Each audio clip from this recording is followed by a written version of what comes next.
So let's bump up now to kind of what you're doing now with the marathon. And so one of the biggest things I want to highlight is you're an elite, right? You're chasing the dream, right? We talked about this going to LA 2028 is the big goal right now, and you also work full time, right? So how do you navigate working full time? I know how demanding that is for you and the project work and such you do.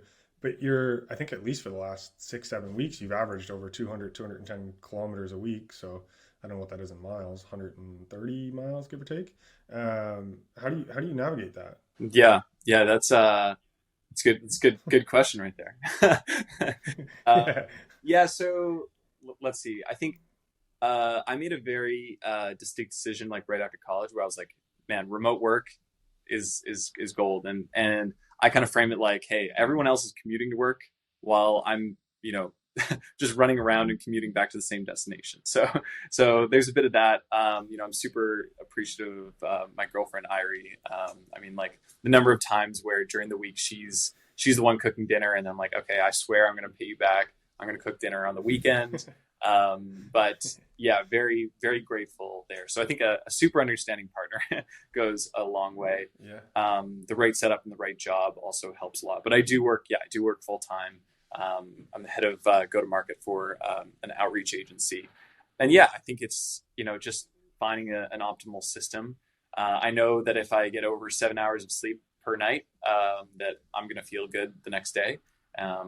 Anything closer to 8 is a bonus. And then just really trying to build like some sort of repetitive routine that I can follow over time. But it's definitely an art. And I've said this to my own athletes that I coach to and friends. It's like, for me, like running is not the hard part. Like I had people messaging Yeah. me all the time, like, hey, do you want to like link up for workouts, go for a run? It's like, honestly, like 200K, 250K, I think I could do it mentally, and I could do it all solo. Like that's no worries for me. Yeah. I could do that all day.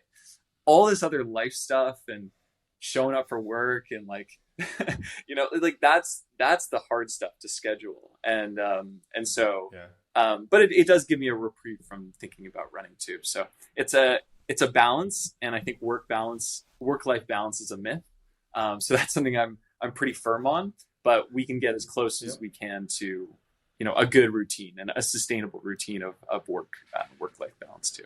Yeah, and it's interesting. The reason why I asked that because I think there's this misconception. I was actually one of the reasons I want to bring this question up is I had one of my athletes who was asking me about like, some of the elites I work with, and he was like, "Oh, like they like literally the quote was, they just must just like train and nap all day." And I was like, "No, actually, my guy running like 120 miles a week literally has a full time job just like you." And to be clear, I don't say that to like shame anybody who's not running 120 miles a week, doing it, but just I think it's important, and you touched on this a little bit earlier, like the athletes who drop out after college because they're like, well, I can't train and work, and it's like, no, like you absolutely can. I know multiple elites that are like doing that, right, including Olympians and Olympic hopefuls. And so, thanks for sharing that and such. And so, do you look at it and go, okay, what are some of the trade-offs I have to do to navigate this lifestyle? Yeah.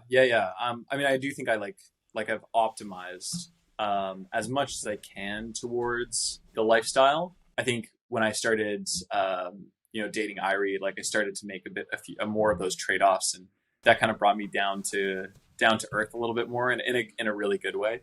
Yeah. Um, Grant Fisher had like a great quote that he had, and he was like, like sometimes I might have to work or like put in the homework, like, a couple more hours a night. And that might bring up my GPA by like point 0.1, point 0.2. And sometimes that's a worthwhile cost I have to make. And on the other end, I might lose like a few seconds on my like 5K time on the next race. And it's just like, that's just kind of part of what you have to go through. But it's like, usually it's a worthwhile trade-off over time. You just kind of have to double down on when's the big days Yeah. that count most. And I think, I think some people aren't ready to make some of those trade-offs, or they don't understand like if they can manage. I remember talking to a guy who used to be a great college runner and in his really early days, or high school runner, and he's like, man, I could never run over 100 miles if like I wasn't sleeping over 8 hours a night. I don't know how you do that. Yeah. Or it was like over 10 hours or something. It was something like crazy like that. I was like, Wow. I don't know. That's just like that's your like mental expectation like that. I don't know if that's actually like in practice what you'd have to do. So Absolutely.